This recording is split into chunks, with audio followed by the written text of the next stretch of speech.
Good evening, ladies and gentlemen. This is Brock Beard from NASCAR.info. Welcome to Behind the Wall for the post-race wrap-up of the victory here by Christopher Bell at the Bristol Dirt race here, concluding a weekend of both the Truck Series and the Cup Series, running on the dirt here. Lots that we could definitely go into here, including, of course, the way that the race finished, which is very relevant to the most recent video that I posted on this channel here. But again, pending post-race inspection right off the bat, congratulations to Christopher Bell for scoring his first win of the season. A very convincing win there by the end of it. I think even if the caution hadn't come out at the very end, Tyler Reddick was going to have a hard time trying to make something happen in those last couple of corners. But unfortunately, as we say with other races that have happened in the past, we will never know if that would have been different. And I think that's still a very relevant concern. I think it's going to be interesting to see how this finish is going to be kind of reviewed and discussed coming up here. If it's simply open and shut and it's like, well, Christopher Bell was probably going to win it and then that's cool. Or if it's going to lead to any further examination of the freeze the field rule and how it plays out at the end of races. I think this was a perfect example of that. I guess we can go ahead and start off with that right away. Yes, we saw some replays that had a few cars that were all wrecked and tore up there, although most of them were sitting on the inside of the track there. There are others, if you had a rule in place that would have allowed drivers to race on the last lap of the race, they would have probably taken better measures to get out of the way. And knowing that there was basically just half a lap to go when the caution flag did actually come out, I still think this is a perfect example of that. It's maybe not as clear cut as something like on a super speedway where a wreck maybe happens further back in the pack and the leader's already past it and there's nothing between, them and the finish line. A little bit murkier of a situation here with other cars being in front of them there, but not impossible, especially since they're running the high lane going through the corners. There was one car that was in the middle of the track there. They could have gotten around that pretty easily and then throw the caution flag at that point for anything else that was happening further back. But again, that's just my opinion on that. I know people are going to have different opinions about that. But I still think it's something that needs to be revisited. As to whether or not it's going to, I'm not holding my breath on that. I'm not like Matt Weaver where he can suggest the choose cone and then all of a sudden magically NASCAR has this idea that they're going to put theirs out there. I don't have that kind of pull, so I don't think that's going to be reviewed. But we'll see. I don't know. As I described in my video earlier this week, the discussion over it kind of came about from really a cultural shift in how people viewed races that finished under caution and whether or not that needed to be reevaluated. And I think that there's some aspects of it that haven't really been looked at more critically in these last few years, especially since 2004, where, as you saw in that video, you had a streak of finishes that were setting up to be really dramatic if they just didn't throw the caution flag for the last few seconds, similar to the 2007 Daytona 500, but they clearly didn't play out that way. And you even had Clint Boyer in the booth tonight, kind of sounding much like Darrell Waltrip did at Michigan in 2004, and that's the quote that's at the bottom of this video. It was going to be interesting. It's like, yeah, no, it was. It was potentially going to be interesting. I think Christopher Bell probably still would have held him off. I'm a little biased in saying that because Bell was my fantasy pick for winning this race here, and last bro picked Kyle Larson, so I'm very happy with the points pickup pending the post-race inspection. But to be objective as possible on the same matter there, yeah, it would have been better to actually have the race finish under green and have things play out that way. Now, at the same time, what I don't want to imply by saying that is that this was at all a terrible race. I thought this was easily the best Bristol Dirt race we've had in the Cup Series these last couple of years. And I'm not going to go all rah Michael Waltrip on this aspect of it here. But I think it was a solid race. I think you had the track develop in such a way that cars were able to slide up and stay near the wall, kind of like you see on a typical dirt track. And a lot of people with dirt experience were kind of working their way up there. You had guys like Briscoe and Bell and Reddick's, I guess, kind of become part of this group here since last season. But yeah, I thought it was an exciting race. It kept my attention. I thought there was a lot that was going on. Now, this definitely leads to another issue from the broadcast here. The production crew really needs to kind of catch up on what's happening. I think there was so much more that was happening in this race that we didn't see. Definitely that earlier point in the race where they said, wow, there's just action all over the track, but we're just seeing the leaders for a little bit there. That was pretty absurd. I mean, I get that you're not going to see everything. I'm just saying, let's just see a little bit more of it. The producers, they really hold this information hostage for anybody that's not there at the track. If they point the camera at this and they zoom in on that, they're not looking at something else out there. I think, especially now that we're in the third year of running this race, they have to know that they have to change kind of their approach to how they shoot this race. And I think this would have been a perfect example of it. We probably got more coverage out of that pothole that was at one end of the track here than some of the other incidents that were happening, including one of the incidents that almost concluded the last place battle earlier in this race between Corey LaJoie and Eric Jones. This was happening during a long green flag run earlier in the race. I mean, long, relatively speaking. We had tons of cautions in this one. But it was an incident that really ultimately dropped both drivers to the back of the pack, and they very well could have easily fallen out of it. There was accounts from LaJoie's radio that seemed to indicate that Jones got into him, and it really kind of messed up both their days. Jones, although, got back on the lead lap, but by the time LaJoie was in position to get the lucky dog, other drivers were falling a lap down, and he ended up kind of stuck back in the pack, so it really ruined his day for sure. But yeah, I think there was a lot of good racing, and I'm sure there was even more of it that we could see. Now, I know the broadcast angle is usually like, look, if you want to see more stuff happening, buy a ticket.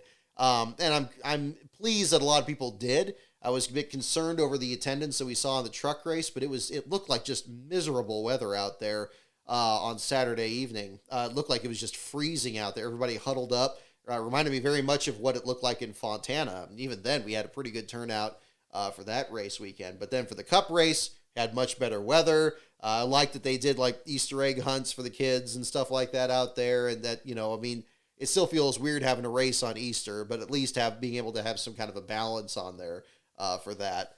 But I think they put on a good show. They had better weather for it and a better crowd for it. And that was good to see.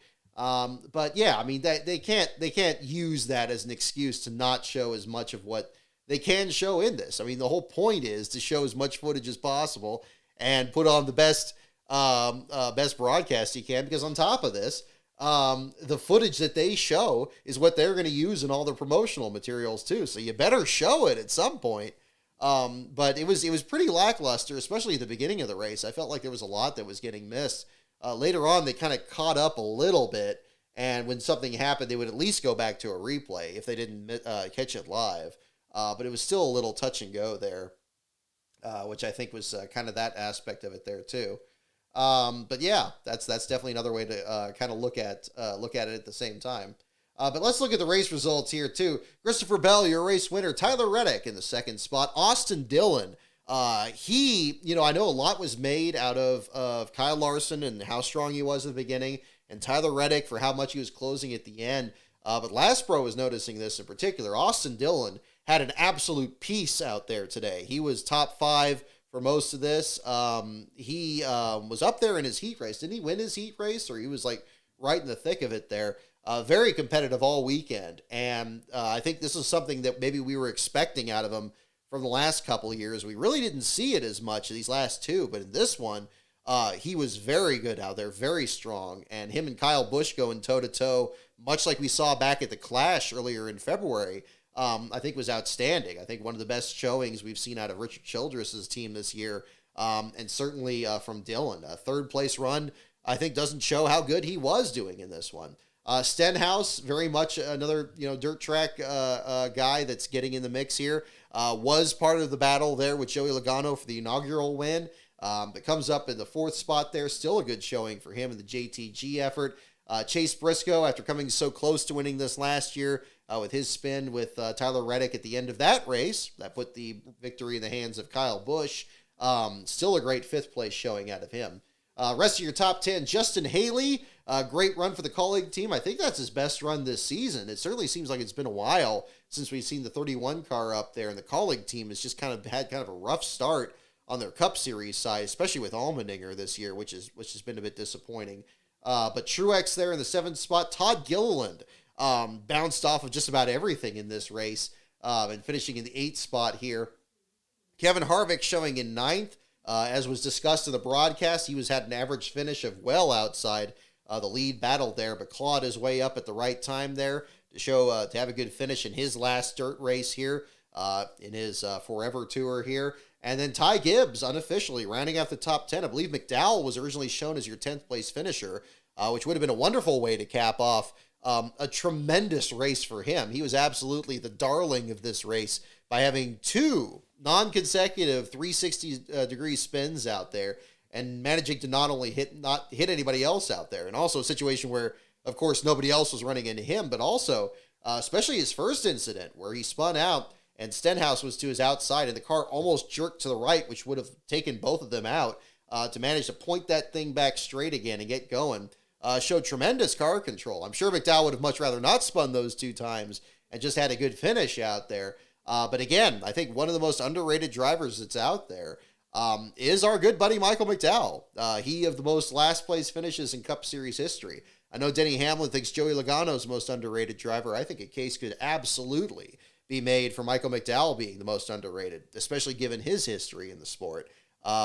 So is he one of the best out there? I think that's a harder argument to make, but an underrated driver doesn't have to be the top driver out there.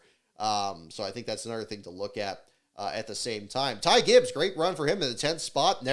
You remember the Xfinity Series doesn't run the Bristol Dirt race. In fact, they didn't have any dirt racing at all. So really jumping in with both feet here with what is ostensibly the 18 team from last year that Kyle Busch won with. A great job by him. Bubba Wallace won his heat race over the weekend. He finished 12th here. I thought he could have had an even better run than that, even after the spin he had at the beginning of this. He was at least as good this weekend as he was in the inaugural weekend, where his weekend was undone by a flat tire there, but a good showing for him. Eric Jones, mentioned his incident with Corey LaJoie at the beginning. He comes back to finish in the 14th spot. Allmendinger was struggling a bit. Like I said, he still gets 16th. Brad Keselowski and Chris Buescher, 17th and 18th. May not be a great day for both those teams, but Keselowski was absolutely out to lunch at the beginning of this one here with multiple spins, stalling his car at one point under caution. Had all kinds of problems out there, but still getting a top 20 finish on the lead lap is very remarkable. Have to give a huge mention to J.J. Yaley, who is another huge underdog story from this weekend. The best ever qualifying effort by Rick Ware Racing, starting in the 3rd spot there. Just absolutely tremendous effort out there for the number 15 team and getting a good showing there.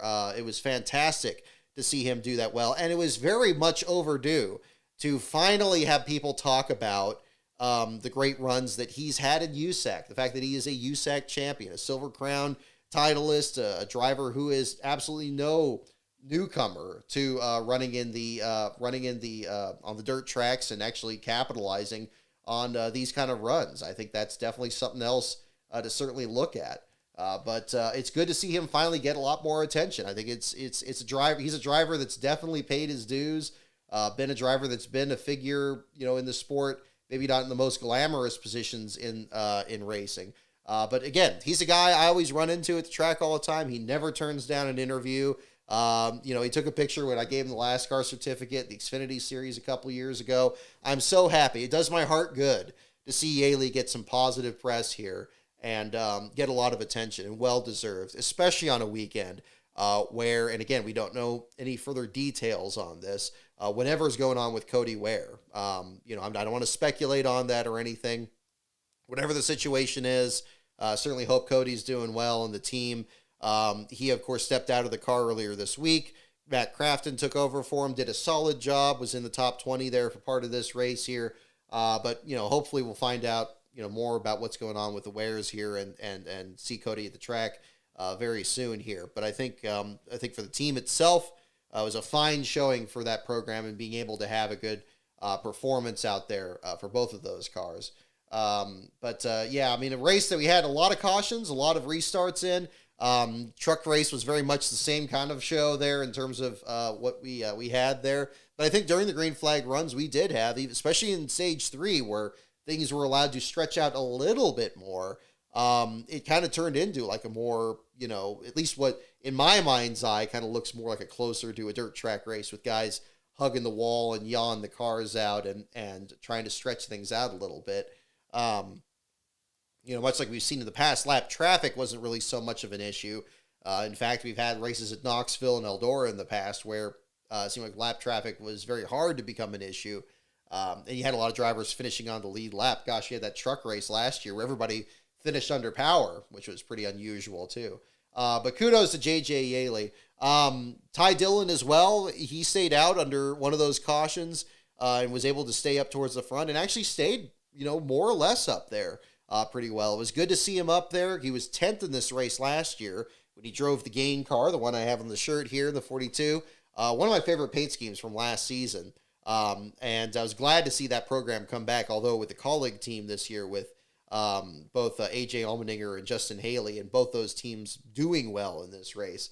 But Ty Dillon was up there for a bit, unfortunately glanced off the wall, fell back further back in the lineup there, and that kind of dropped him back to a 21st place finish. We saw very much the same out of Noah Gragson, who worked his way into the top 20 in this what's now the Legacy Motor Club entry, the number 42, getting up into the top 20, was almost in the top 10 when he brushed the wall, and then a series of misfortunes after that. The car was just falling apart after that, it seemed. Must have had like some kind of suspension issue or something.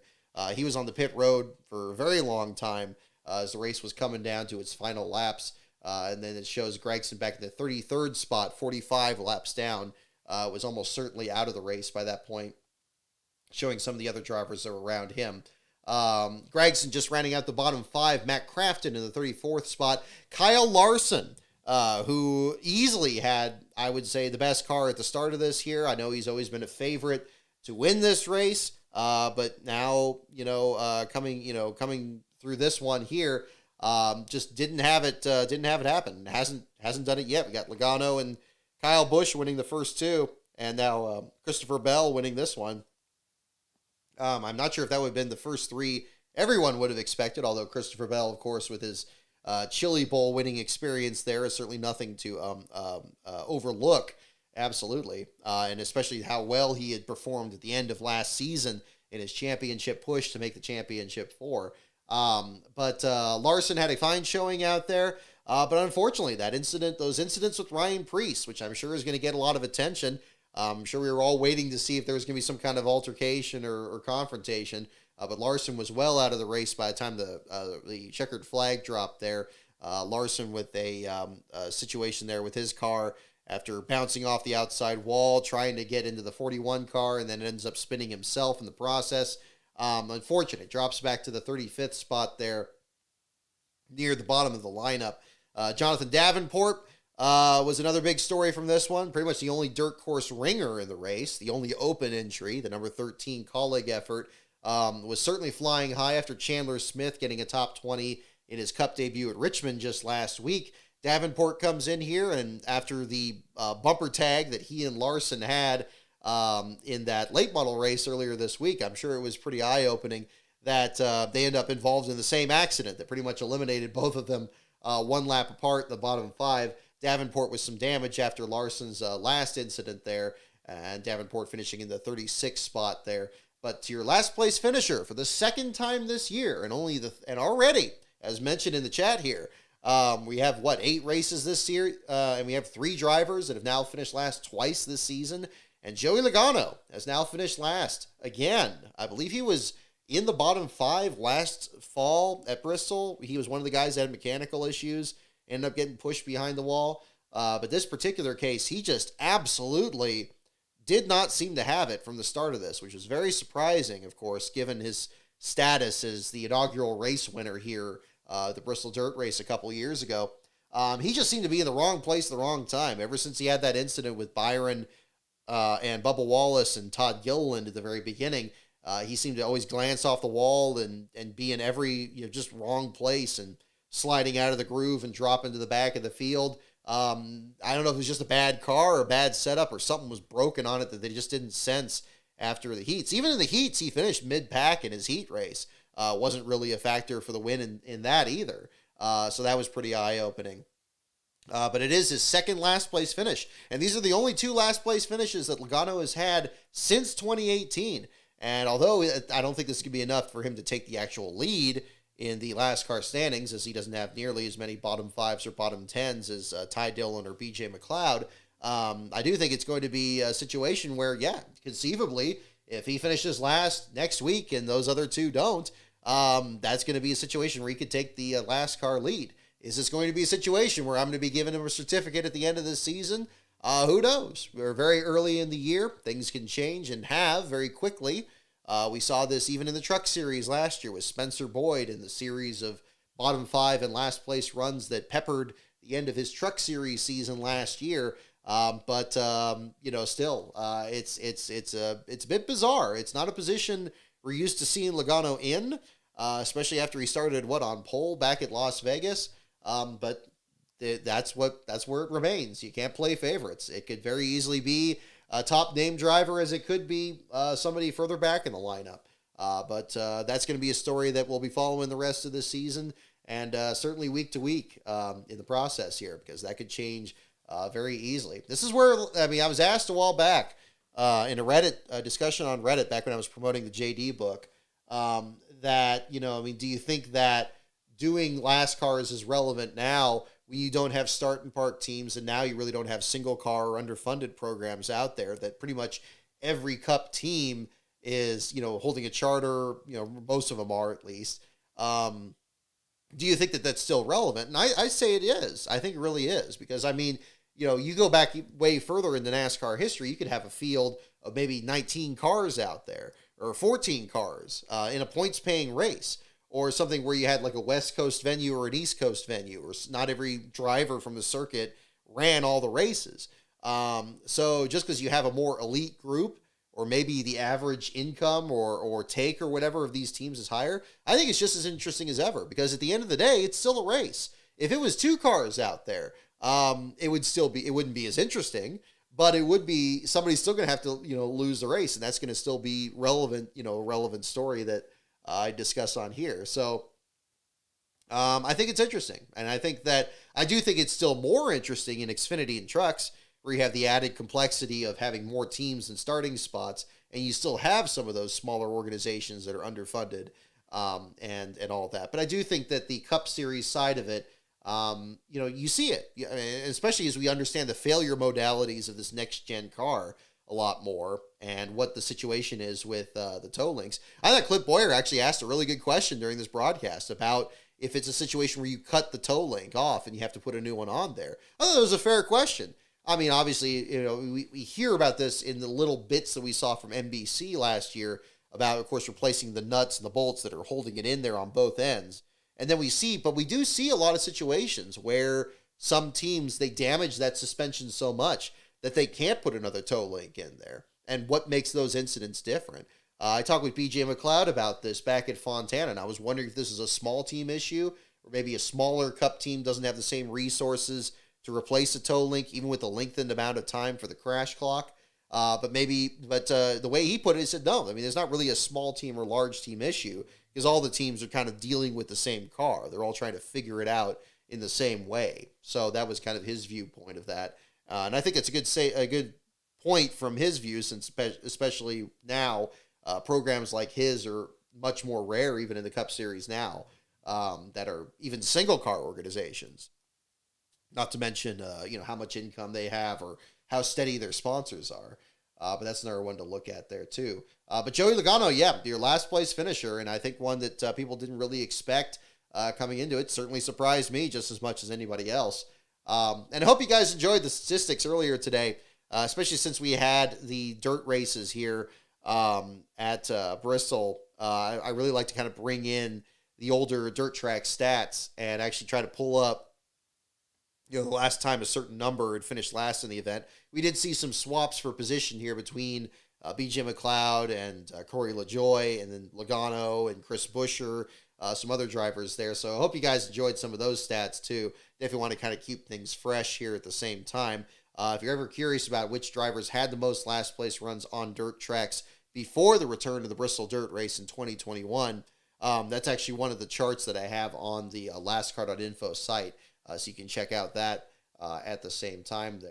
But again, I think in general, I think it was a pretty solid race. I mean, it did have a lot of cautions. It was very hard to kind of get into the rhythm of the race. And again, I do think there was issues with the broadcast production where we didn't see nearly as much of the action as was actually happening. It felt like we maybe only saw about a quarter of what was actually happening on that track. I'm sure the broadcast thinks everybody's going to be asking for the moon and they're going to see 100% and not miss a thing. I think if they could at least get a good 65, 75% of that, that would satisfy most people here. It was kind of surprising what was getting missed, especially if it was during the few green flag runs they actually were having during this. So that's another way to certainly look at this at the same time. Let's see here. Kind of bring up these stats. We'll get into the Truck Series discussion here at the same time and take a look at this also here. And I want to definitely bring up a couple other issues on here. So for sure, I appreciate the Mike Joy, and again, not any surprise given how far back his career goes, of course. But it was good to hear Alan Kowicki get mentioned here in this broadcast, especially since we lost him coming into this Bristol weekend 30 years ago, and we just marked the occasion of that just last week. And a very rare run for Hooters. The Hooters is still staying in the Cup Series as a sponsor, but now, just as a part-time sponsor here for the number 9 team, it's good that it worked out at Bristol. And in fact, Josh Berry looked like he was going to be in position for at least another top 10 to back up his runner-up finish at Richmond last week. Unfortunately, got involved in that last lap wreck there. Had a pretty hard hit on the backstretch fence there and ended up further back in the order. But I'm glad that Mike Joy made mention of it during the broadcast there, especially since the car itself didn't really seem to have any reference to Alan outright, all the way down to even running a black paint scheme instead of the usual white scheme that you usually see with that brand. But that was a different situation there too. Condolences at the same time.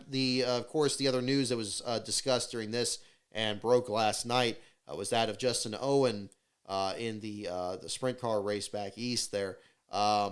Tragic news on that end there. Certainly condolences to him and his family and friends.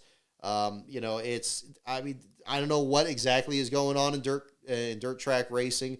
It seems like we've had too many of these come up in these last few years. If you talk about the Raging Cajun and the other competitors there, whether they be in World of Outlaws or more local circuits. Of course, you think back to Jason Leffler in 2013.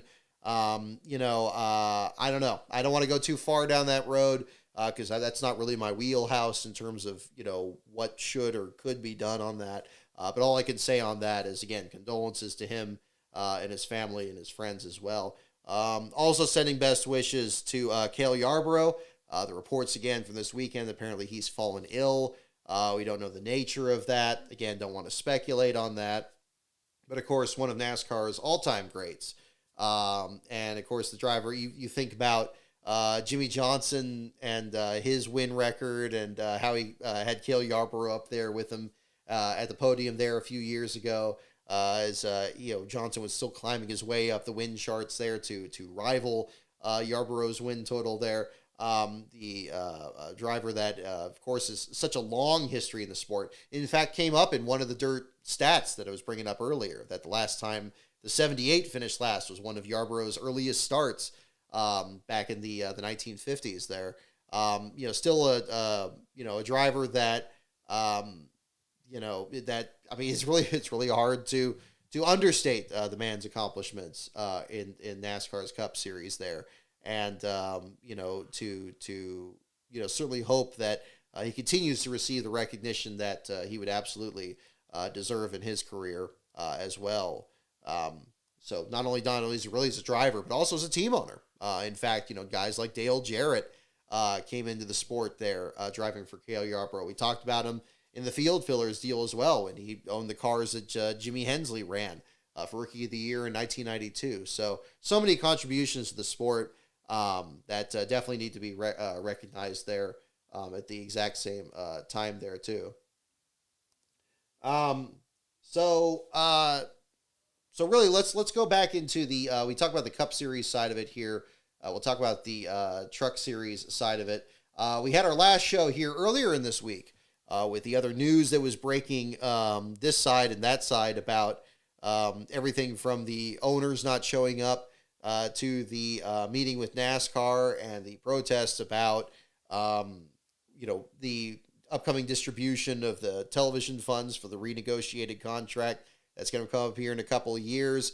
Then, of course, the Justin Haley penalty versus the Hendrick penalty. That was more discussed in our show earlier this week. I don't really have too many other updates on those. Of course, the big thing that's really come up since then in all that would have to be the Denny Hamlin penalty.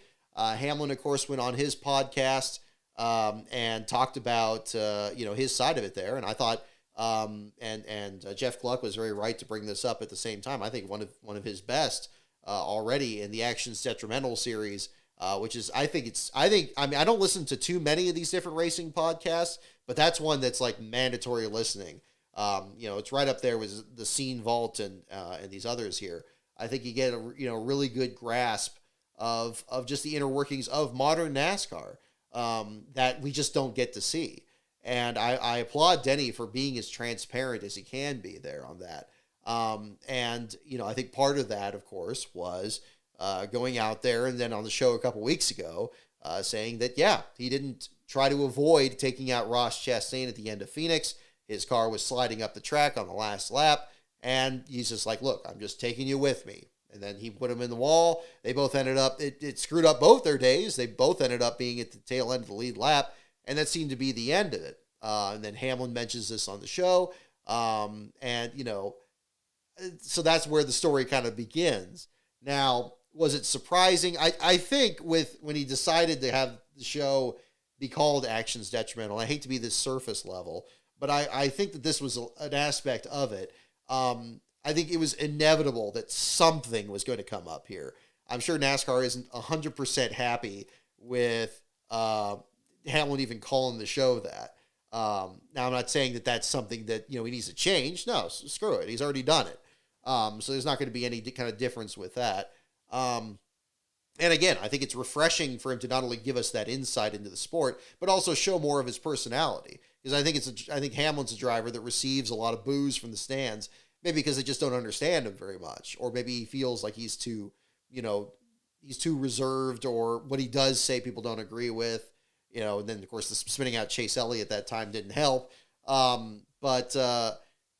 think I think there's been a bit of a concern. I'm kind of thinking back to when Josh Williams had that, came back to the track and was bringing pizza over to the NASCAR hauler. And you saw that video. I forgot who took it, but somebody had a video of Josh Williams coming in there and dropping off pizza and kind of laughing about the whole thing where he parked the car in Atlanta and climbed out of the car, and the NASCAR made him basically sit in the corner there in that hauler for the rest of the race. At least let him have some pizza when he was sitting in there. So he brought some pizza and kind of just laughing it off. But you saw the officials, when they came back out of the hauler, they looked so angry. They looked so upset. They were like, they had absolutely no sense of humor about that. And I'm glad there's nothing else that's come about that, because I think the Josh Williams thing is closed at this point.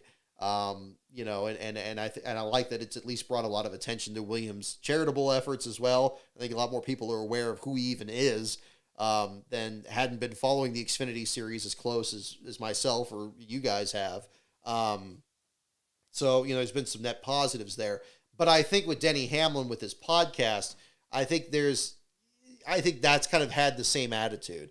And I think NASCAR was probably waiting for some kind of situation where they could kind of lean on him and say, look, okay, yeah, I don't mind you talking about this and talking about that and laughing it off, but they're probably waiting for something to kind of be on the line, maybe not over the line, because again, I would hate for Hamlin to then from this point be way more reserved on his show and not share this detail. I hope it, in fact, emboldens him to share more, because I think there's a lot of positives there where people may misunderstand what's actually happening or not have the full story about what's happening. I think more information is always the side that you should go towards and try to, within some reasons, but I think with the parameters of Hamlin's show, I don't think there's a real problem with that. And I'm going a long way towards the but I'm going to say it, but when you're on the show and you say that you deliberately wrecked this guy, and or you didn't avoid creating a situation where it did result in him wrecking or whatever. I mean, you can word it however you want and all that. NASCAR is going to be listening to it too. If they're looking for something, and again, that could be a whole other problem that needs to be addressed further down the line. And I think this situation has created something where it does need to be looked at more, because we shouldn't have drivers that are afraid to say what they're thinking. I think that NASCAR probably in their perspective is saying, well, you should probably talk to us first about these concerns and then go public. But I think, it's just like doing this show here. Is it any different? I mean, sometimes getting the fresh response is the best response, and just trying to understand it. And we don't get this from the rest of the field, really, outside of what we see on TV. I think it's good to have some outlet for it. The situation and the condition that I put on a lot of this is, you got to stay out of the system. You got to stay out of the system. I can't help but think about this from a legal background. I would say the same thing I don't have kids yet, but when I do, that's one of the big lessons I'm going to be telling them. It's like, look, you got to stay out of the system, because the system makes mistakes and the system doesn't care. What the system cares about is, did you break this rule? And it goes back to when I did jury duty a while back there. It's like, did he do this? Okay, boom. You can't factor in any of this other stuff. You can't factor in, it's like, oh, they usually tend to do these kind of penalties. They usually tend to not penalize people for this. They tend to penalize people for this. But it's like, look, they don't care about any of this. I mean, when Denny Hamlin said, and Kevin Harvick pointed this out in his media availability that was posted earlier today, it's like, look, he said he did it. I think that was kind of where it was. That's kind of where the analysis stopped. And, and all this other stuff, you can bring in all this extraneous material in there and try to make it a persuasive case. But there's, and again, I don't know how we're starting to kind of get a look in the appeals board and how they look at these things. But you want to stay out of the system. You don't want to give people a reason to put you in that position where you have to defend yourself, because that doesn't always work. That doesn't always work. And again, the system can make mistakes. It can have bad judgments, and it can have serious ramifications for anybody that gets caught up in it. So the best thing to do is to just stay out of it. Now, the other problem, of course, with this, and I want to stay mindful of this too, is, of course, should this have been a situation that even pulled him into it? And that's where I think there does need to be a discussion of it. Was it something that was to the point that it required a points penalty? Was it something that required, required doing any kind of, intervening at all? I don't think so. And I think that's where the evidence that Denny Hamlin brought up, it really wasn't really, I don't think, ultimately something that was going to help his case to the appeals board, but to the court of public opinion. And then, this is, I think it's worth bringing up at that point. So if again, you do have penalties that tend to be for somebody, right rearing somebody or somebody wrecking somebody under caution, when you got safety crews out there, when you have dangerous situations or something like that where they have dropped in there, then yeah, I think what they need to do is that then there needs to be some kind of understanding in this appeals process, or in the process of penalizing people. What are the things that they don't want? I think there's enough case law that they've created from these other situations where they have come down very hard on people, where they can do it. Now, is talking about something on a podcast something that should come to that level? I don't think so.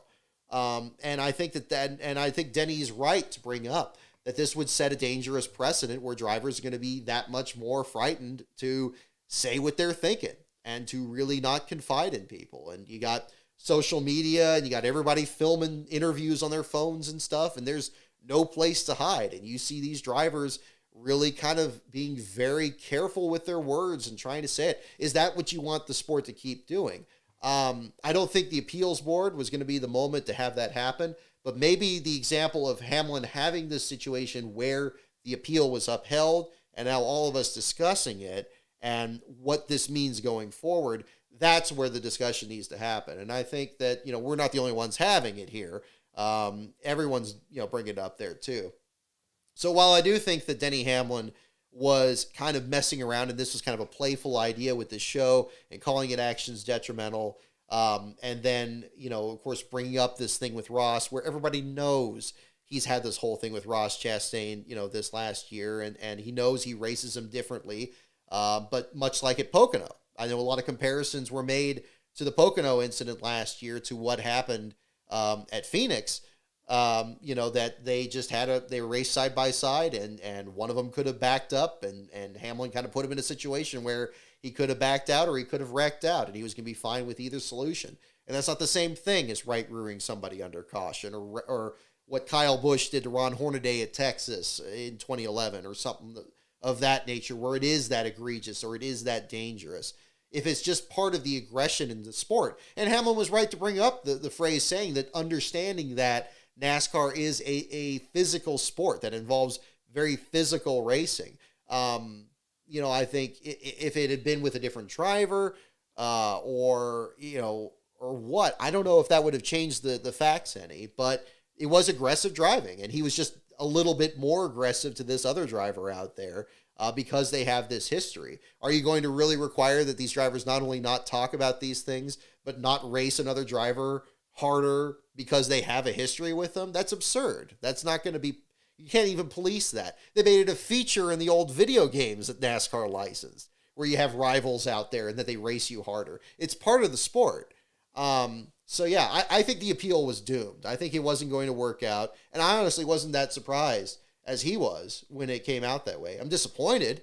But I think that's where the response needs to be now, is that discussing this going forward and making clear that really, like, look, this is a mistake. This is absurd. And there was already discussion of it before the appeal even happened. But hopefully that intensifies. And clearly it's within NASCAR's power to even change the structure of these appeals, because now they're saying, oh, well, we can't wipe away the penalties anymore, like what happened with Hendrick. Now it's got to be between the minimum and maximum. It's like, well, was a minimum and maximum set before?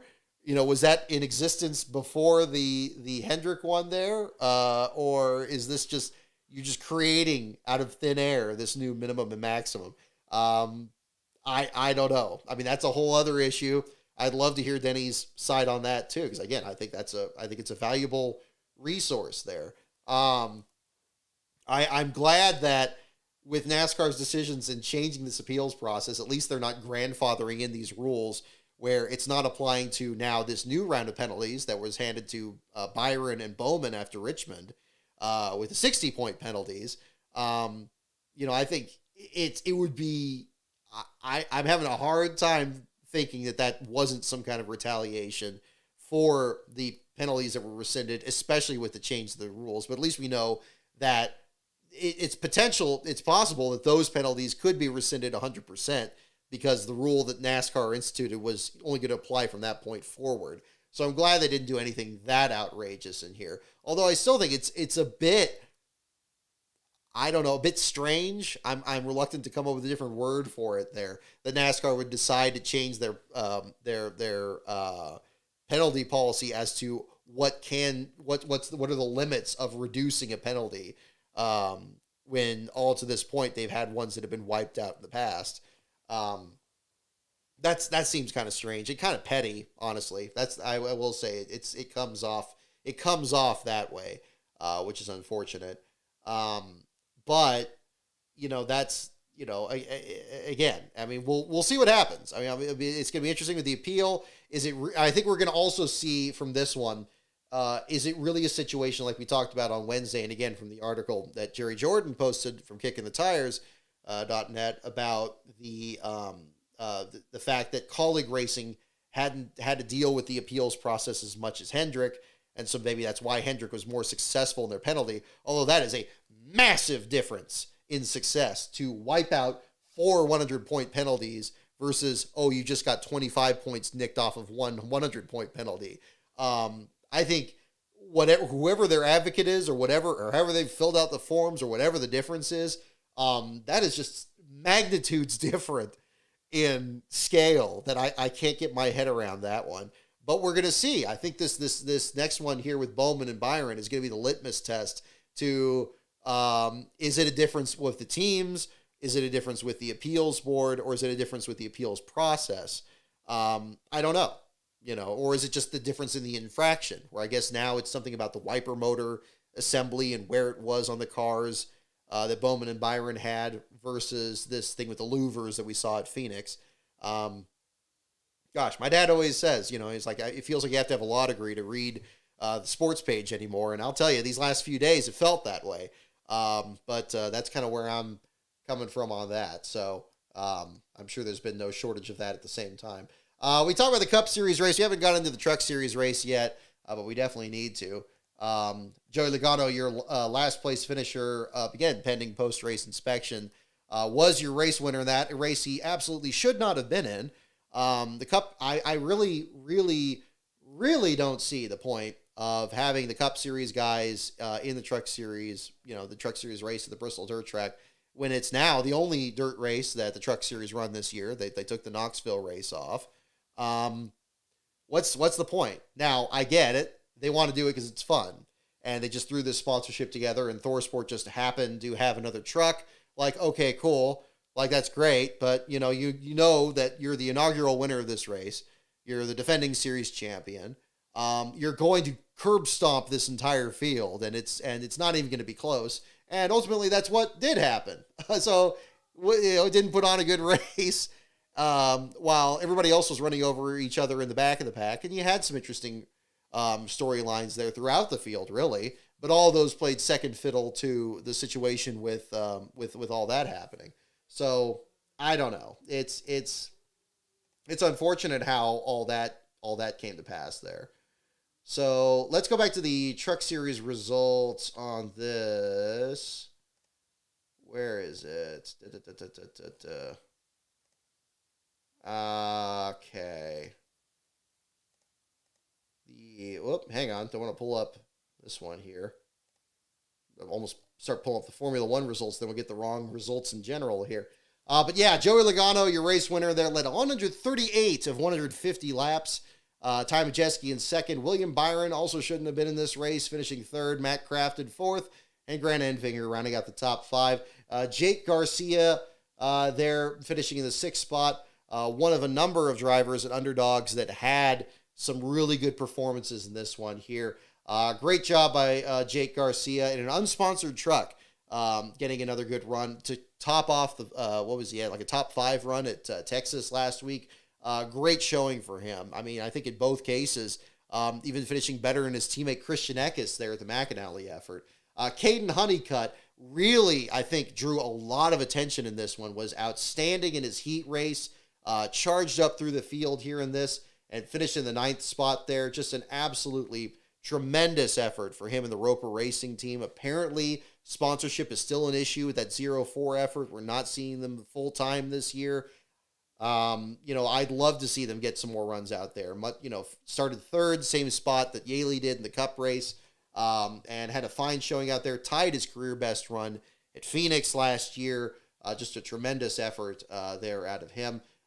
Dean Thompson very nearly had a top 10 there, finishing in 12th. Good to see him back at the track. He was cleared, medically cleared after the wreck he had at Texas last week. And so good to see him get a 12th place finish there, finishing on the lead lap at a very difficult track, a very difficult circumstance too. It looked absolutely freezing out there on Saturday night, but I think they put together a fine show on that too. Another driver that maybe didn't have the greatest run out there, but I think it's worth mentioning here, Spencer Boyd. He seems like he's a feature on just about every NASCAR Truck Series article I've written since last summer. They've been through a really difficult stretch. We still saw that in the ultimate last place finish battle with Stephen Parsons taking over an unsponsored number 20 truck. And that team individually there at the Young's program still continues to kind of struggle this year. But still, I mean, Spencer Boyd, really advocates for his sponsors, really gets the most out of them there. When I interviewed him last year to give him the certificate, he made sure he had his hat on with his sponsorship and all that. A great guy and a really good sport too. So I'm happy to see him get a good run out there and finishing in 16th and try to get some good runs there as well. Another driver I was very pleased to see up front, for a good portion of this race was Brett Holmes in the number 32, another unsponsored truck there. It seemed like he was going to have a good shot at maybe even another top 5 like we saw out of him at Talladega, getting in a good shot there of having a good finish. Ends up dropping back to the 20th spot, still on the lead lap, but maybe not the best run that they were expecting there. Again, he's a sneaky one there, Brett Holmes is. He's the kind of driver, you never know exactly what you're going to get. He could have a good run at 1.5 miles or a super speedway, or in this case, a dirt track, and he could just be in there. I was a little bit frustrated during the broadcast. It seemed like they were kind of ignoring him a little bit. It would have been nice if they talked about him a bit more and kind of talked him up a bit more. So definitely on, while I got this little platform here, I definitely wanted to kind of make sure to mention that at the same time. So kudos for him on that. And then, of course, we have to talk about the man of the hour, Norm Benning. Thank goodness, his first Truck Series start, his 245th of his career, his first Truck Series start since October of 2021 at Talladega. He gets into the main event, and in a way where they didn't talk about it at all. They missed it completely. Now, admittedly, there's a complicated rubric to determine who was getting in the field, and thank you so much to David McQueen for keeping track of this in the moment to kind of get that. But I was watching that and listening to this from the radio and listening to Norm's spotter towards the end of that. And in his heat race, the truck shut off there at the beginning. He was a few seconds back of the field. It looked like he was going to miss the show again like he did last year. But then all of a sudden, you had 2 trucks that were struggling at the very end of that. When Tyler Carpenter was one of them, and poor Tyler just had a miserable race in that race yesterday. But glad he was able to walk away from that last wreck that he had there. But Tyler Carpenter and Andrew Gordon in the second G2G racing entry, both dropped off the pace at the very end of that race. Both of them still finished under power. I don't know what happened.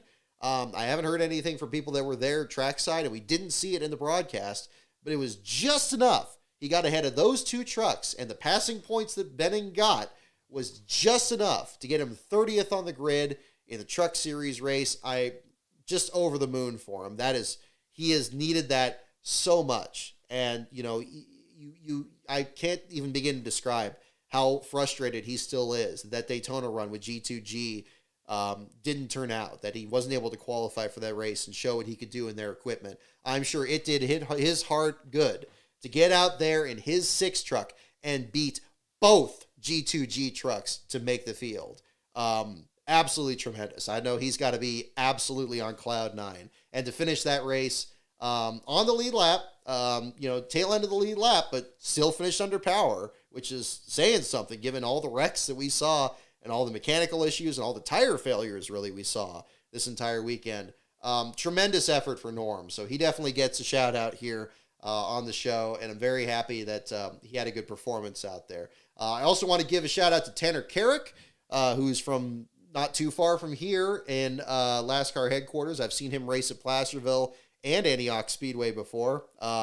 He's a good competitor there in the sprints. Got his opportunity to make his NASCAR debut, damaged his truck early in his heat, still made the show, and finished over in the 26th spot there. He did end up a few laps down there in the attrition at the end of it, but making his NASCAR debut, flying the flag here for us Northern Californians here in the Sacramento area, and kudos to him there on that performance as well.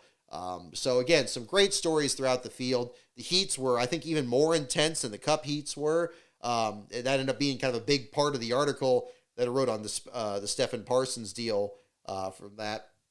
But Parsons being your last place finisher in this one, involved in the wreck at the very beginning of this one, about 7 laps in.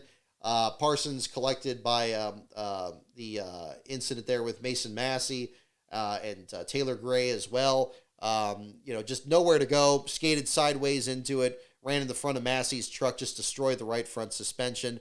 Apparently, according to the radio, they were trying to get the 20 a push start to get back out there, try to run some more laps. Unfortunately, truck didn't get fired, and that was the end of his day. Again, rough deal for Stephanie. He's a great relief driver.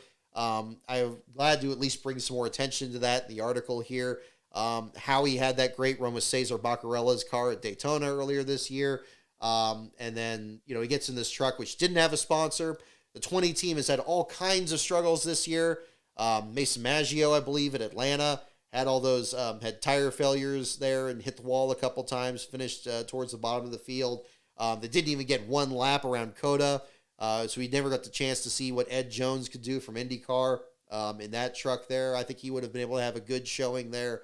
Of course, all this capped off by Matt Mills' accident where the brakes went to the floor at the worst possible time, and the Dean Thompson accident at Texas.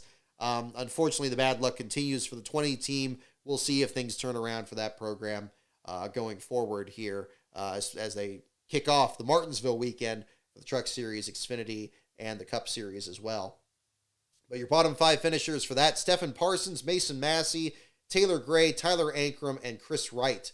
Your bottom 5 there. Other drivers with struggles there, of course, talk about Tyler Carpenter, was involved in at least 3 incidents in that race. Parker Kligerman had a fire behind the right front wheel and dropped him out of the race there after finishing in the 31st spot. That was a rough deal because, of course, the Henderson Motorsports team puts a lot into their Bristol efforts, whether it's the pavement or the dirt. But the Food Country truck had a nice looking piece out there, but unfortunately not a good finish there. Unfortunate as well for Jessica Friesen, Stewart's wife, missed the Bristol Dirt race for a 3rd consecutive year.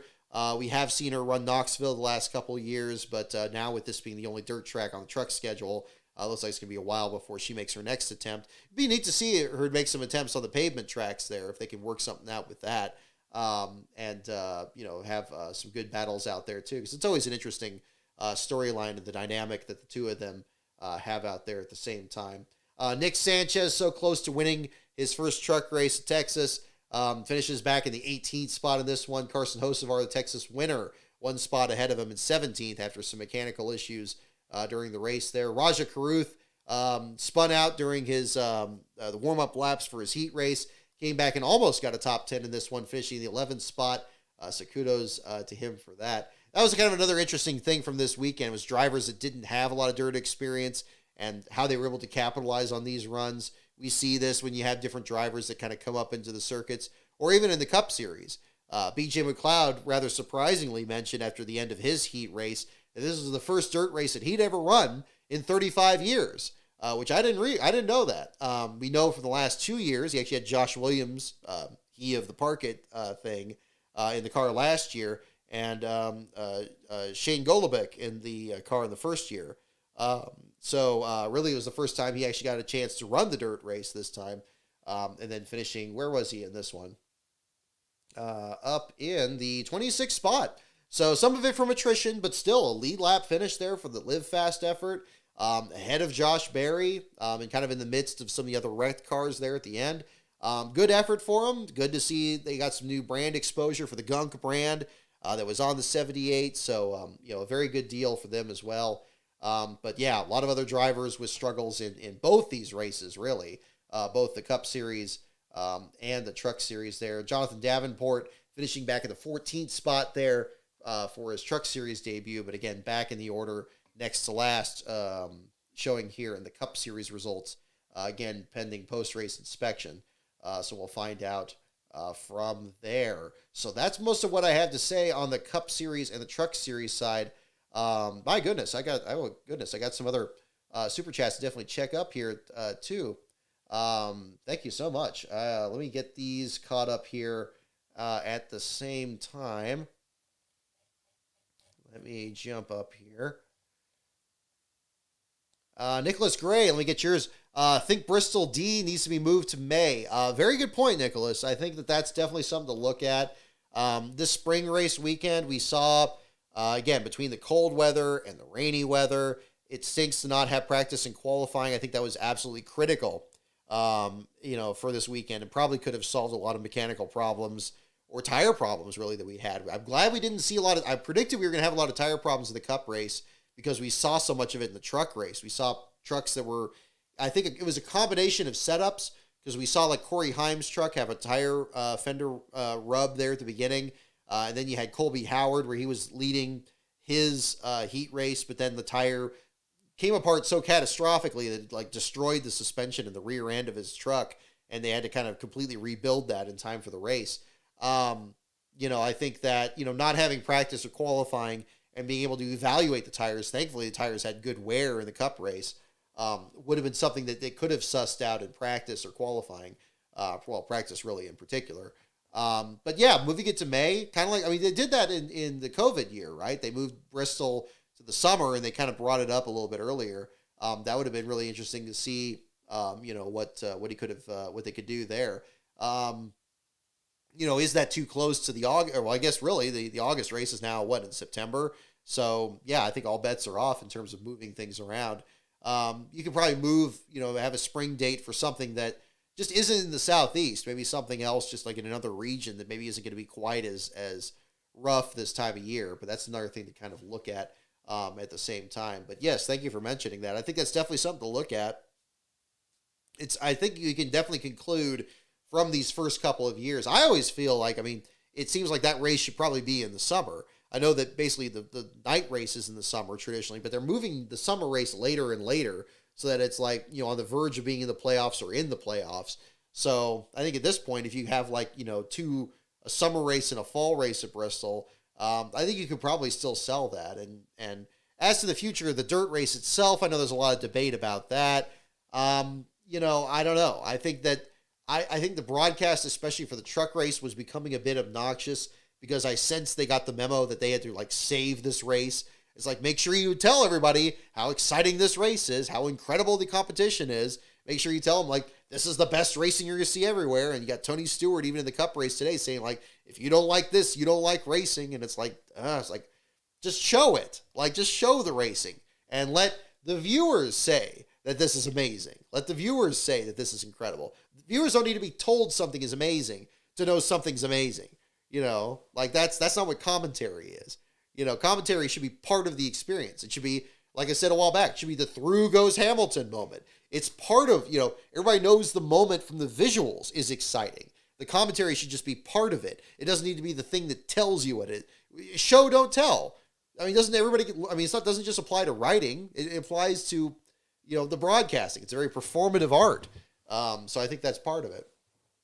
But yeah, I think at this point it's probably 50-50. I mean, are they going to run this again next year? I'm sure it's going to come down to ticket sales and profitability, and if it's worth dumping that much dirt on the track or just running the spring Food City 500 as it was as a second race on just the same surface they always have, and maybe still keeping this date or maybe having the date be later in the year. I don't know. I think it's a toss-up. I don't think this is the end of the line and, oh my God, it's not going to happen again. I don't think that. I think it's a little too soon to say that.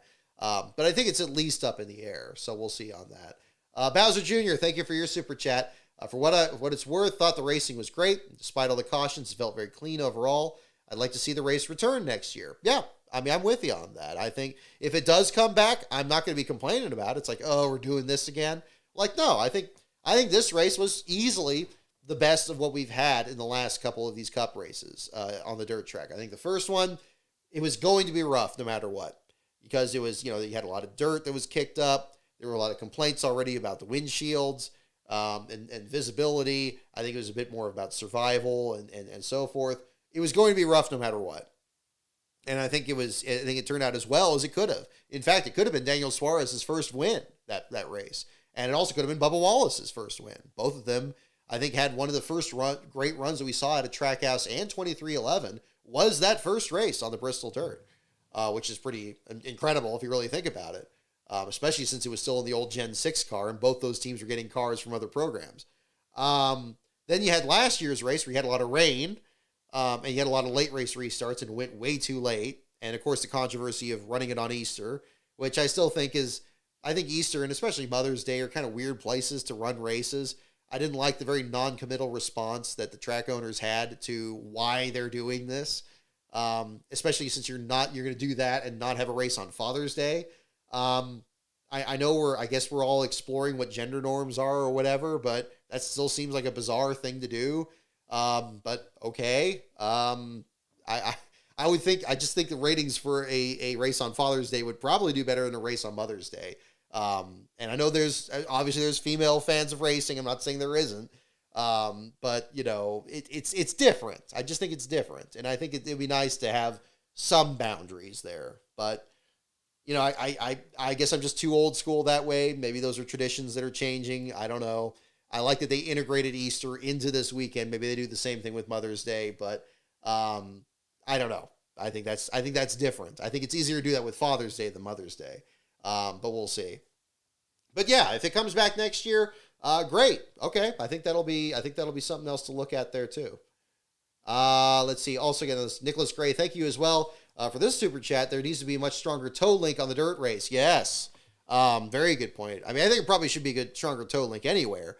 But if you have a dirt race, I mean, you go to like a traditional dirt race, and how many times do you see a car bounce off the outside wall or get slid off the outside wall? These relatively minor incidents probably wouldn't be a problem with a traditional dirt car or a late model or something like that. But with these cars, it's just fatal. It's what's happened. It completely ruined Kyle Larson's day. It probably led to the end of Joey Logano's day. And there were other drivers that just completely just fell off the face of the earth in these races because of the toe link issue. And we've had toe link issues at all these other tracks. But it's been it's certainly been just as much of an issue here. So it's unfortunate. I don't know what what they can do if they just make it out of a heavier material, but is that going to be too expensive, or, is there another way alternatively that they could make it easier to replace? But then again, that's from a competition standpoint, you still got people taking long pit stops, potentially losing laps, especially at a track like this, where, it's a shorter way around and laps go by much quicker. I don't know. But I think the toe link thing in general needs to be looked at. But I think the dirt race is probably a way to look at it. Maybe it could be a way to test out stronger ones, knowing that the demands are probably not going to be as high as this race. Not just slapping the outside wall, but also running over big ruts on the track or big holes that we had in the corners that would have stopped the Daytona 500 for 3 hours. But thankfully in this one, they could just kind of run over it like they're driving the lunar, like they're driving on the surface of the moon. So I guess that would be another thing to look at too. Let's see.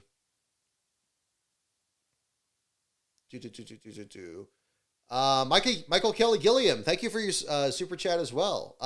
For this, that's what I hate. 31 had the same problem, but only got 25 points taken off.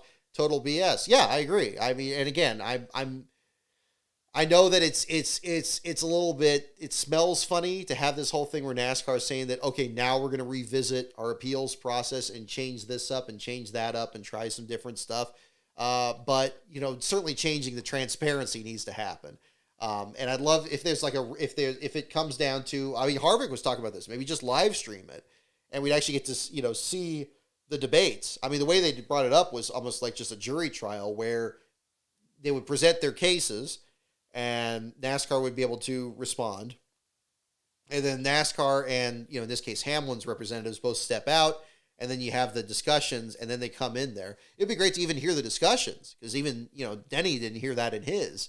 That would be really interesting. But, unfortunately that didn't, that didn't take place. But that would be something else to look at. But until then, we just don't know. And all we're left with is, and unfortunately, what NASCAR seems to have a hard time learning is when they're not transparent on something, people are going to speculate.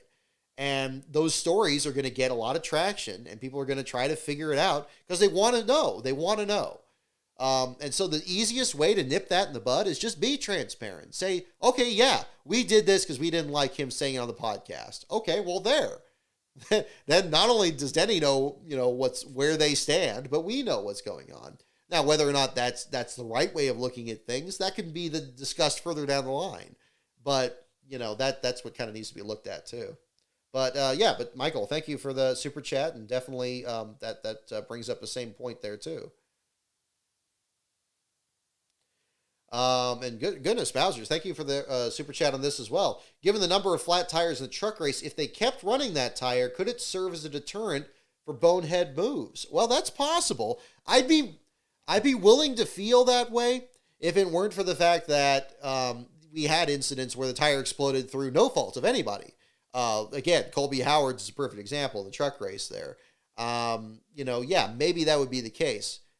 We did see some flat tires in the Cup race, and they were from some incidents, like the flat tire that Eric Jones had, and even Todd Gilliland's from the first incident that Joey Logano was involved in.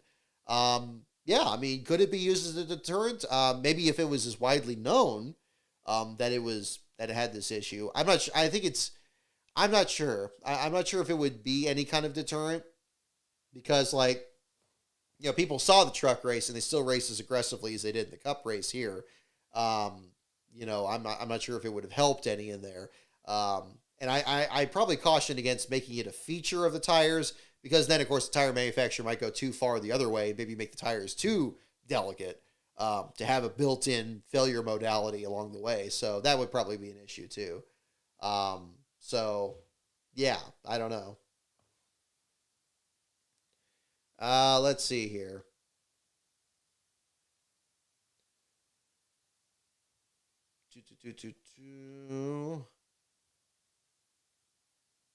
Yeah, Brett could have finished top five. Yeah, Jason Toth. Yeah, Brett Holmes was looking really good, especially in the first part of the race there.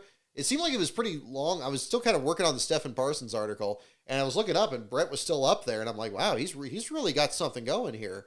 And that's kind of the cool thing with this race, and much like we see in, the truck, the super speedway races, and to an extent the road courses, you're gonna have some drivers that really take to it really well, and then maybe get a career run for either their team or for themselves. So that's kind of cool to see. The other thing too that I like, and again, I really like the detergent paint schemes. I mean, maybe I don't know if this is just me, but I like that this tradition has developed these last couple of years where you got cars that are going to get just gunked up. Even as much as I'm not a fan of Logano's thing about him winning the Truck Series race, even him being sponsored by a car wash company, I thought was great. I thought that was awesome. And I think it's cool that, especially if you have a race winning diecast that's going to be made and it's got maybe logos for Tide or Gain or some other kind of deal, and then it's going to be just completely covered in dirt. That's really cool. And I think these are really nice looking paint schemes. I've not been a big fan of the updates of the Tide paint scheme. I still think the original is the best, and it didn't need to be messed with. But Justin Haley's version for this race looked gorgeous. It was an absolute showstopper. I can't imagine what it looked like in person. I still think bright orange should be the first inanimate object that's brought into the NASCAR Hall of Fame. Because it just looks gorgeous. The Tide paint scheme has been great. So yeah, I think that's one thing to look at. That's the other thing too. I brought up that I had the Gain diecast, so that's kind of don't really have a full on show and tell here, but I brought out the 64 scale on this. I kind of like this one a little bit better than the version on the 16 car this year. I think the numbers kind of got lost in the pattern, but still, I thought that was a nice showing. And again, Ty Dillon got a top 10 out of it with that paint scheme too. So yeah, I think there was some I liked. They kind of mixed the Scrub Daddy and Happy Kevin Harvick logo on Harvick's paint scheme there, which is interesting, especially since you got a beer company, of course, as the sponsor, not a soap company, but kind of have like a kind of a summery springtime thing going on there. And then you had the detergent ones, and then you had the Irish Spring scheme on Stenhouse's car. I like that. I don't know what it is that tickles me about it. I think it's, I mean, Ricky Rudd was one of the drivers I pulled for growing up, so I'm always so used to looking for the Tide ride and stuff. But I think those are great paint schemes, and I'd love to see that continue in a similar sense to like Throwback Weekend at Darlington or something. So yeah, I actually had to order this one online. I've been looking for this.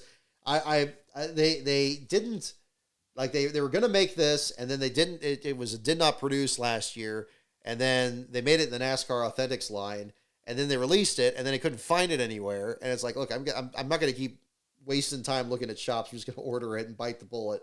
But I'm glad I did, because it's a beautiful. I think it's just a really nice paint scheme. I think it's maybe not the most elaborate one there. But I'm very happy with it though, and I thought even though the tooling is a little bit off with the lines on the front there and everything, I think that just adds to the charm, honestly. So I'm glad they did that. So that's pretty cool. Let's see here. Yeah, need a Dawn scheme at this point. Exactly. Yeah, bring everything out. Any soap company, doesn't have to be laundry detergent. Another one I liked was a Purex car that Lake Speed ran. You watch that Stapleton 42 video where he goes through his shop. And he talks about some of the great runs that Lake had and some of the cars that are still painted that way, left as they were since 1993. That's a good video, too, if you haven't seen that one yet, on his channel there. But, yeah. So that's about all I have for the discussion on the race here. Again, happy Easter, everybody out there, for those of you who celebrated. And I don't want to keep anybody if they're doing something with their families or anything like that. So we'll just do some trivia here. We'll just do a couple of questions here to wrap up the show. And we'll wrap it up a little bit earlier here. But again, thank you so much for everyone tuning in. I didn't expect we get 87 viewers on Easter Sunday here, but I do appreciate it.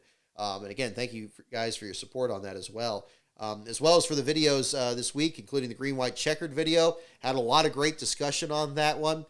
Maybe we'll do that either have more of a discussion of it on the stream here, or maybe in a follow-up video, because a lot of people had some very creative and inventive ideas about solutions to overtime and what should be coming up. I think we may even get more discussion of it this week after we saw the finish of today's race. Hopefully this does engender some discussion of it. I think that, maybe by this time next week, we'll have some good discussion. But I really appreciate everybody's support of that. I think, I don't do too many commentary videos. I really feel like I have to have a whole lot, in my mind before I kind of do something like that, because I don't like putting something out there and then other facts come up and it's like, oh, wow, I probably shouldn't have posted this earlier. That's kind of my side of it there. We have tech inspection complete as well. Let's see. Yeah, Andrew Remner, I don't know if we are doing any throwbacks this year. I haven't heard anything. Yeah, that would be, I hope somebody is, because we're getting pretty close to that date too. Is that next month? Yeah. Yes, 46 seconds ago, Bob Pockris tweets, tech is clear, no issues. And Christopher Bell is the winner. No cars to research and development. No cars. Very interesting there. I guess they're still not done picking apart Bowman's and Byron's from Richmond yet. So there you go. Tech is clear. No issues. Congratulations to Christopher Bell. And it will be a Joey Logano article as Joey joins the drivers with 2 last place finishes each in both Ty Dillon and BJ McLeod. Could be a very close NASCAR Cup Series championship this year. That will, of course, be settled in Phoenix, which is one of the 2 races planned on covering later this year. First, of course, is going to be Sears Point about 2 months from this weekend. So we're getting very close to that as well. So we'll do some trivia questions here for tonight. I'm just going to go ahead and pick the category here coming up. I was going to pick NASCAR for this because I don't think we've done the NASCAR category. But just in the interest of doing the show a little bit shorter tonight, we'll do that. Alrighty. So, first question here. Who was tied with Ned Jarrett for career wins through 1997 with 50? Who was tied with Ned Jarrett for career wins through 1997 with 50? I was going to kind of look over the comments here. Kind of want to see if anything else. Yes, just moving the track to a permanent actual dirt track. Certainly another thing to look at. I mean, whether or not they're going to, I don't know. I mean, the track contracts are always so much of a mess. Mark K, you and Lastbro get along. I think he was kind of thinking like, the concept of this dirt track race being a gimmick. I should have recorded it. He had a list where he went through the whole schedule. And he said which races he viewed were gimmicks and which were actual races. It basically came out to, I think, about a third of the season that he kind of categorized as just, it's just a gimmick race. It's just a circus. And, versus something where drivers are able to race each other. I'll have to go over that with him again and see which races he included. Of course, he certainly listed this one as a gimmick, but that would be another one too. Let's see here. You got your Park It t-shirt, David Wilmott's Ghost, right on. Appalachia Dogs just now leaving the track. Yeah, I imagine, it's probably a pretty good crowd through that.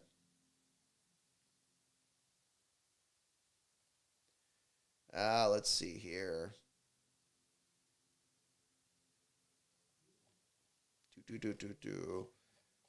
I'm sorry. Let me read the question again. Who was tied with Ned Jarrett for career wins through 1997 with 50? That is the next question. Or the first question. I got guesses for Rusty Wallace, Mark Martin, Lee Petty, Darrell Waltrip, Junior Johnson, Jeff Gordon. Yeah, how about the Nashville Fairgrounds? It does feel like they put this in there. I mean, well, the spring race at Bristol has been around for much longer. But I mean, I think they've done this experiment with the dirt track, just maybe to see which was going to be more successful with pavement versus the dirt. and then just stick with that for one date if they end up losing a date to Nashville. Something that would have been impossible to think about when I was a kid, when, the wait list for getting tickets to Bristol was years. It was, I remember, my brother and I got tickets to Bristol in 2007. We got that for Christmas as a Christmas gift in 2006.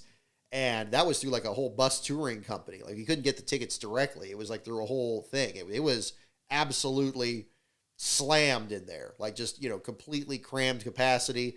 And that was the first race with the new surface, the new concrete surface with the gradient banking. Probably the peak, I would say, of the track's popularity before its real descent into these last few years. And of course, that was the first year with the car tomorrow. That was kind of a very different deal back then. But yeah, I think Nashville Fairgrounds probably is positioning itself to take one of Bristol's dates. If they do, I hope they bring back something old school in exchange, and we get to do 420 lap races there, like they did back in the mid 1980s when they last ran Cup there. So kind of the strange distance of the race is kind of interesting. Who is tied with Ned Jarrett for career wins through 1997 with 50? I got several guesses here. Mark Martin, Terry Labonte, several here. The answer is Junior Johnson. Junior Johnson is correct. That's through 97.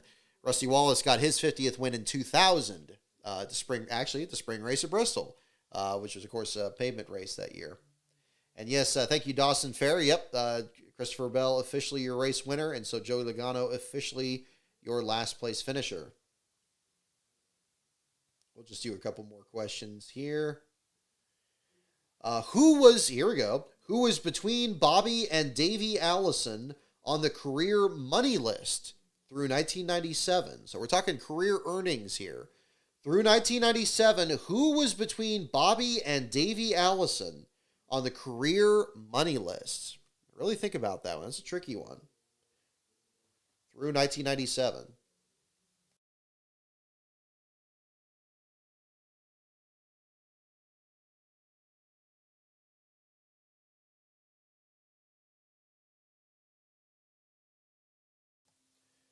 Just thinking the Tide paint schemes. Yeah, have to definitely keep the old Tide Racing from 2003 cup holder out here.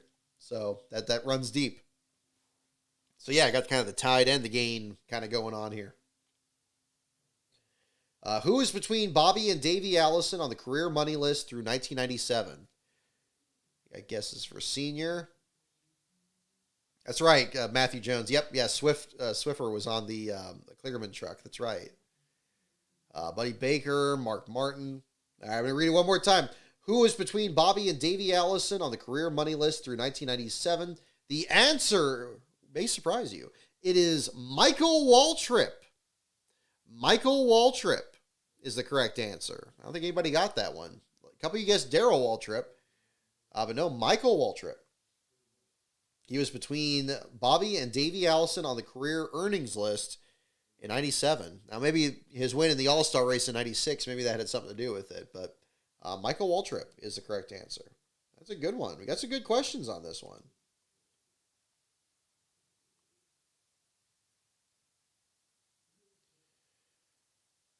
All righty.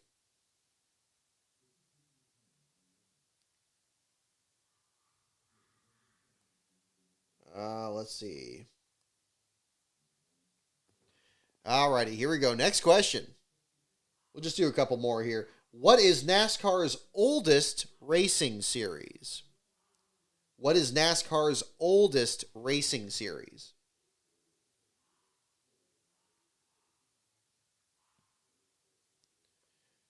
What is NASCAR's oldest racing series? Willie B, how would I feel if Wilkesboro replaced the Bristol Spring Race? I feel great about it, especially but only if it were a 400 lap points paying race with cups and truck and maybe Xfinity.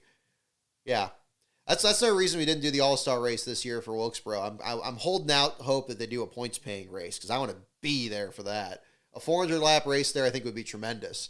I want to see I'm glad. Speaking of which, this is another story I didn't talk about in the show earlier tonight. I am happy with the new format for the All-Star race. I'm glad they're doing some long runs. So we're going to see some tire fall off and limiting the amount of tires. I think that's going to be great.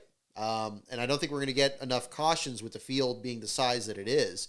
So I think it is going to be a bit of a war of attrition, which is what Wilkesboro is. I mean, let's not fool ourselves. Wilkesboro is not a track that's known for having a lot of big crashes or things like that. It is a absolute meat grinder. You can have like a race where it just it'll just go and go and go, and you can have people that just fall out from fatigue or teams running out of tires, like happened in the last couple of years. Whoever wins even this all-star race is going to have earned it. Because it's going to be a real challenge. But what I'm very excited about is, if they do a 400-lap race there, especially if by that point, hopefully NASCAR revisits the idea of having cautions for the stages. Like, if you're going to have stages, okay, fine. Just have it in the background, and people can mess up their pit strategy deliberately if they want to. But get rid of the stage cautions. And, again, remember, Wilkesboro is the last track we've had where it had a winner of a cup race lap the entire field. And that was because it could just go and go. And I know that the prospect of that doesn't sound very exciting because we've seen it at Richmond and they've had just some terrible races there. Although I think Richmond is just not broadcast very well, exceptionally so. I think it's not filmed very well either. So we don't hear a lot of this stuff about short pitting and different strategies and stuff. But Wilkesboro, I think even more so than Richmond because it has those long sweeping corners. That's what I'm expecting. I'm expecting like an absolute endurance match. So I'd be okay with that. What is NASCAR's oldest racing series? Modified division, modifieds. You all got it. Indeed. Featherlight Modifieds is the way they put it on here. You got that. Yeah, I mean, there's certainly crashes. I mean, it seems like the riskiest part for a crash at a Wilkesboro race is at the start. Jeff Gordon got one of his first last place finishes from a pile up at the green flag in 93. And I think the spring race in 93 also had a wreck very early on. So very similar circumstances. Alrighty, here we go. This is a good question. This is a good anniversary of the sport question. Last question for the evening, folks. What was NASCAR's theme for the second quarter of their 50th anniversary? What was NASCAR's theme for the second quarter of their 50th anniversary? What was NASCAR's theme for the second quarter of their 50th anniversary? They had themes. I guess they really didn't do that this year. At least I haven't heard of one. Or just like they have like a topic that I guess was just the focus of each quarter.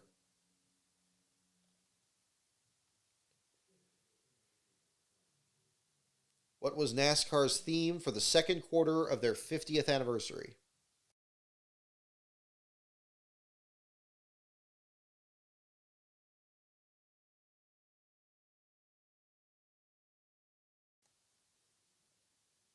Yeah, see again, I don't know either. I didn't really remember that. 98 was really, the fall of 98 was the time that I kind of transitioned from just watching the big races here and there and not even watching them consistently to really watching them, consecutively week to week to week. And that was really, I think that really was a very different phase in my interest in the sport because then you kind of understood storylines of other drivers in the field, because before I would just pull for my driver and I'd watch this race. I'd watch either the 500 or the Bristol Night race or the Spring Wilkesboro race or something. And it would be kind of an event in and of itself. Now, I'd be aware of some things happening, like when Ricky Craven hurt himself at Talladega and then needed a relief driver, or when we lost Alan Kowicki and Jimmy Hensley and others were taken over in his car. I'd be aware of those things. But really, I didn't understand the storylines well enough until I watched like every race consecutively. And again, I'm embarrassed to say this. I didn't see the 98 Daytona 500 live. I really didn't. I didn't start watching races consecutively until really when Ricky Rudd won his race at Martinsville that September. And then 99, I watched like every race and kept track of the paint schemes and all that. And I think that was really the current phase that I've really, it's more or less been about the same level of attention to the sport since then. So that's kind of been the situation there. What was NASCAR's theme for the second quarter of their 50th anniversary is the question. We'll get the answer here in just a moment.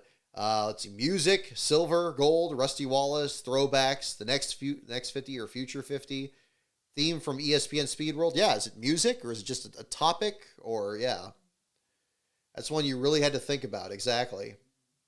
Country, there you go. There's another one. Silver anniversary, it could be anything. Alrighty. Last time here, what was NASCAR's theme for the second quarter of their 50th anniversary? The answer is rivalries. Rivalries. I don't think anybody got that one. Rivalries is correct. So it's not really what was happening during the season. It was more the theme. I guess it was something NASCAR pre-planned. I don't remember this very well. Again, because I didn't start really watching week to week till late in the '98 season. But I remember watching like New Hampshire and Martinsville and fall. I remember the Fall Atlanta race that went all day and Morgan Shepherd wrecked in it. I remember those races like later in the year. Todd Bodine had a good run in that race. But that was more my frame of reference. And then kind of going into '99 there. And of course, Sears Point with Jerry Nadeau. That, I went to that one live. That was different. I wasn't watching it on TV.